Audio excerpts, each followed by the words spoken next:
Well, let's break down the verse a little bit in terms of what he said. What struck me originally, in the first line, he said, "As far as Lord Jamar, you better leave me the hell alone."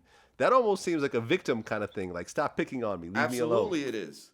That's the sucker line right there. But that just reveals your inner self. Like, you know what I mean? Like, that was a pick. But see, here's the thing. Like, I'm not trying to go hard on Eminem because in a way, I feel like he had to address it, but he didn't want to go hard on me. He didn't want to go hard on me like a fucking, MGK and all this other type of shit. You understand what I'm saying? Like, he'd rather fight that battle. But he knew that he had to address it because now his people were getting involved and, you know what I mean? Royce was responding to shit I was saying and all that. So I think he felt like he had to respond. But honestly, I think the way he responded was pretty respectful. But except for a couple of lines that I take issue with, but people are telling me that I'm hearing it wrong. So maybe as we go through this, maybe we'll see what the people say.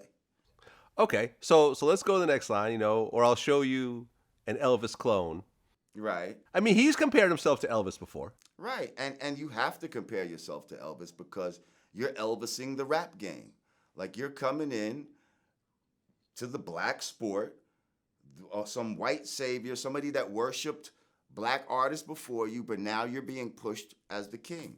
Like, so, yeah, he's compared himself to Elvis, and now to willingly admit, I'll show you an Elvis clone.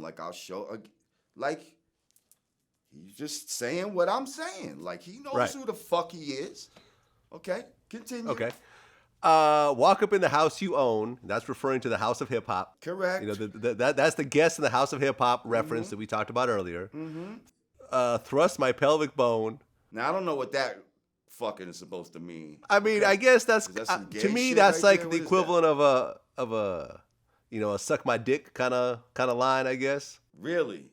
I mean, I see now you're just putting some fag shit. Not in a million years did I even think some suck my dick shit. Well, I mean, if a man thrusts his pelvic bone at you, what do you think he's actually doing? I mean, listen, this is I don't know. I didn't take it as that. Like, I don't think in gay terms like that. So I don't know. Well, I mean, like I just had Fat Joe. I would hope that's not what he was trying to say. Well, you know what it is. Like, I had takes it to a whole next level. Like, if you're telling me to suck my dick, like, come on, bro. Now I gotta beat you the fucking face. I just had Fat Joe on Vlad TV, and we talked about that term, suck my dick. Joe literally said, I'm gonna be honest with you. If somebody told me suck my dick right now in this hallway or something like that, I would stab him up or something right now. Like, I'm just being honest with you. I would really, really hurt this those guy. words are that serious to you? Yeah, those are serious to any real nigga. Like, that's like that's I don't know. You might as well just put a death threat or something right in the card. I'm gonna kill you or something like that. I mean, guys don't take that lightly. So that's why I no way construed it as that. Like, he's not telling me. I know he's not saying that. So you better figure out something else that means, but it don't mean that. Trust me, it don't mean that. Okay. Use your telephone and go fetch me the remote. Now, you had an issue with that fetch term. Who is he asking to fetch the remote? Is he telling me to fetch the remote? Or is he fetching the remote? You see, because I got people that are trying to tell me that he's saying he's fetching himself. That's how far people are reaching. When they try to say I was reaching with the word fetch. But they're trying to tell me that this motherfucker said he was going to fetch himself the remote. I said, no, because he said use your telephone and go fetch me the remote. Fetch me the remote. That's what I took it as. And if you are, well, now you're trying that word like fetch is like a slave word. Like, slaves would fetch things. Go fetch me my water, boy. Dogs fetch things. Go fetch me the paper, boy. Go fetch Like, so how dare you as a white man tell another black man to go fetch some shit? See, that's almost worse than some suck your dick shit to me. Like you're trying to bring out symbolic symbols of slavery on a motherfucker, like, and use it subliminally. And for a lot of people, it will go over their heads. For a lot of people, it's just rhymes to them. You see what I'm saying? They don't understand the cultural significance of a word like fetch.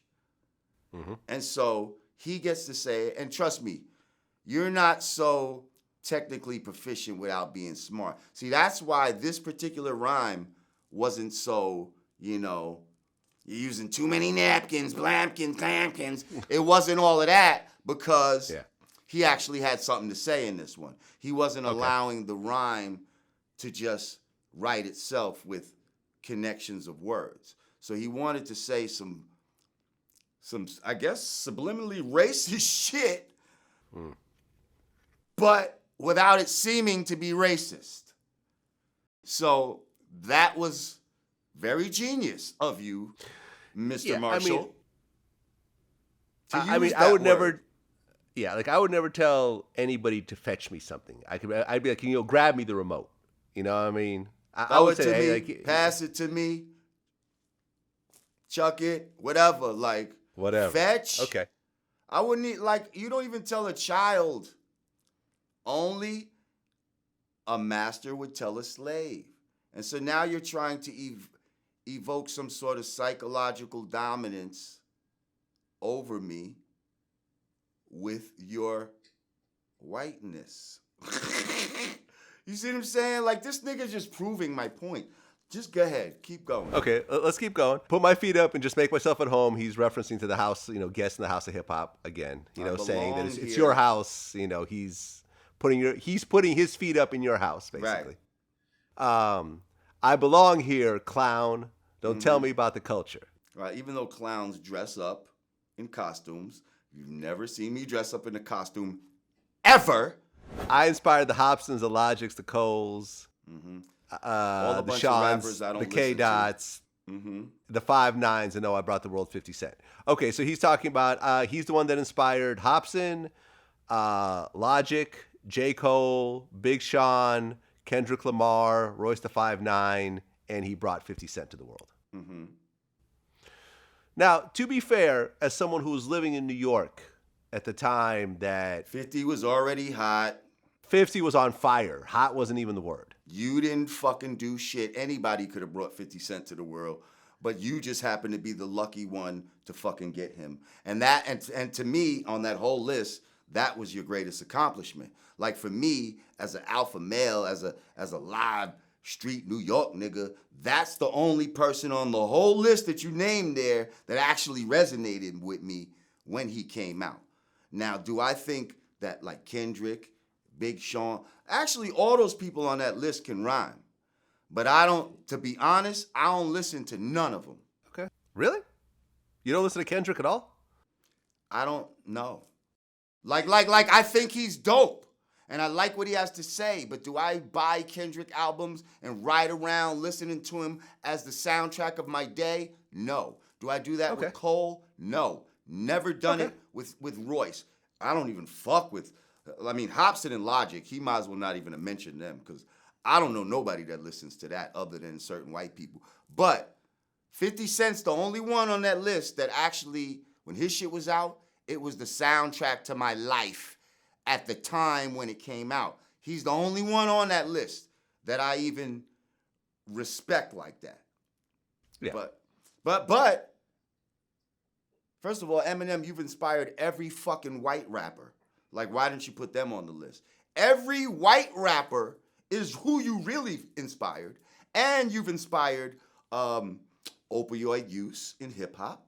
You've inspired motherfuckers to dye their fucking hair in hip-hop. So let's talk about since you want to be so fucking inspirational, let's talk about all the shit that you've inspired. And does that handful of rappers that you claim to inspire, wipe away the negative shit that you've inspired in hip-hop. the fact that when you came out, you know, sales of black artists went down because they felt like, oh, well, now we got this white guy here, so let's give all our sales to this guy.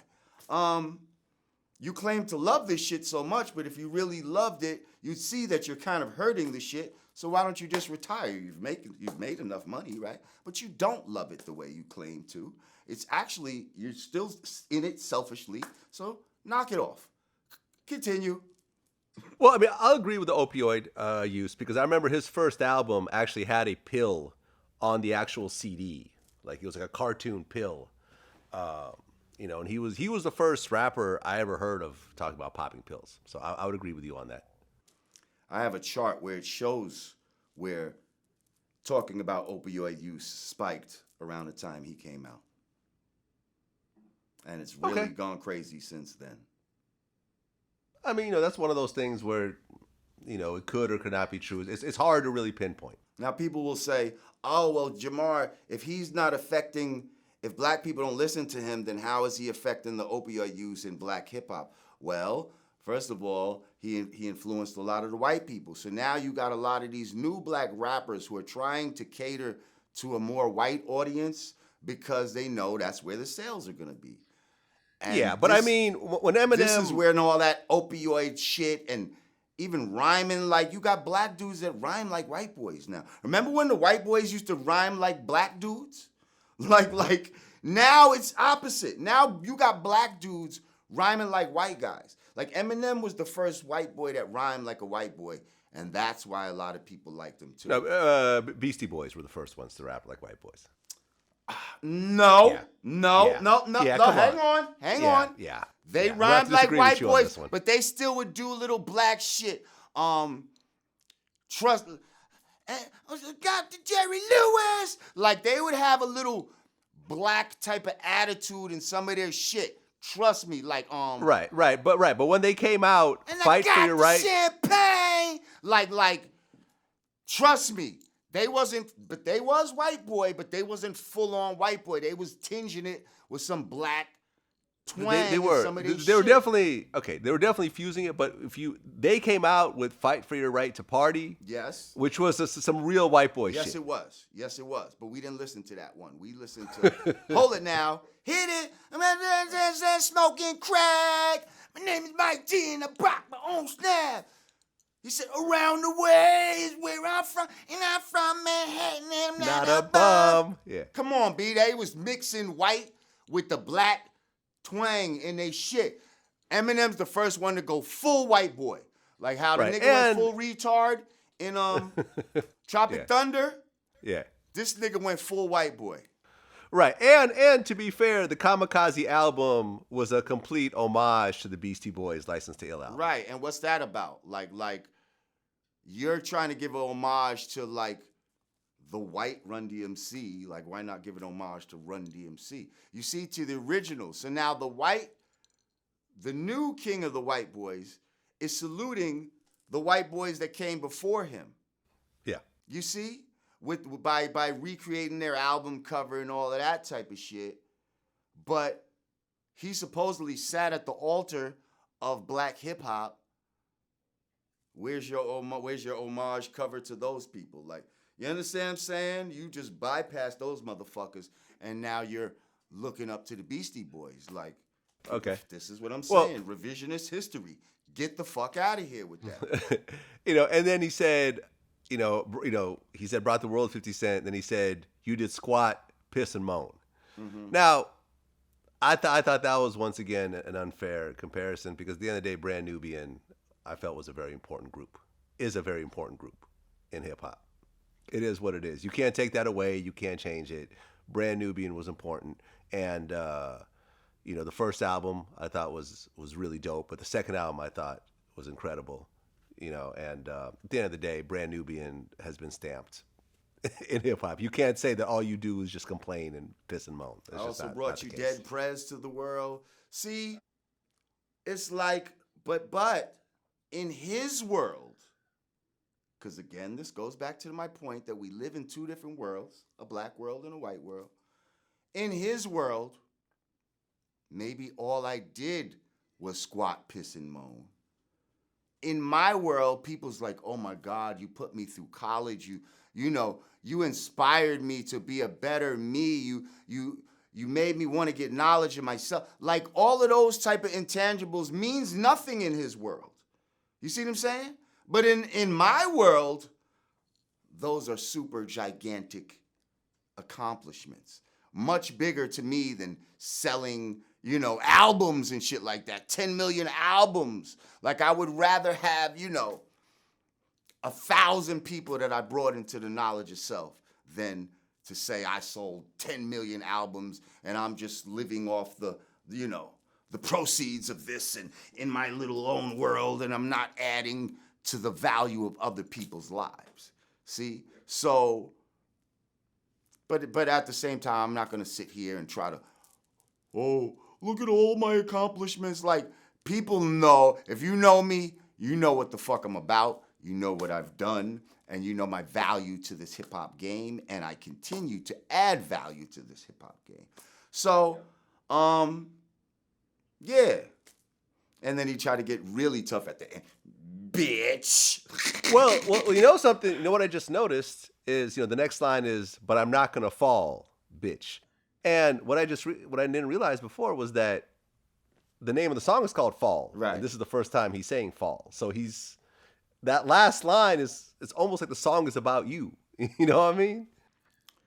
But I'm not going to fall, and the name of the song is Fall. So, hey, listen, you could look at it how you want to look at it. And then he called you a bitch at the end. I feel like, again, that's just a soft guy trying to be tough in front of his friends. Like, you know what I mean? Like, so we'll let it slide. You know Eminem love me. You know Eminem really love me. Come on, Vlad. He loved me.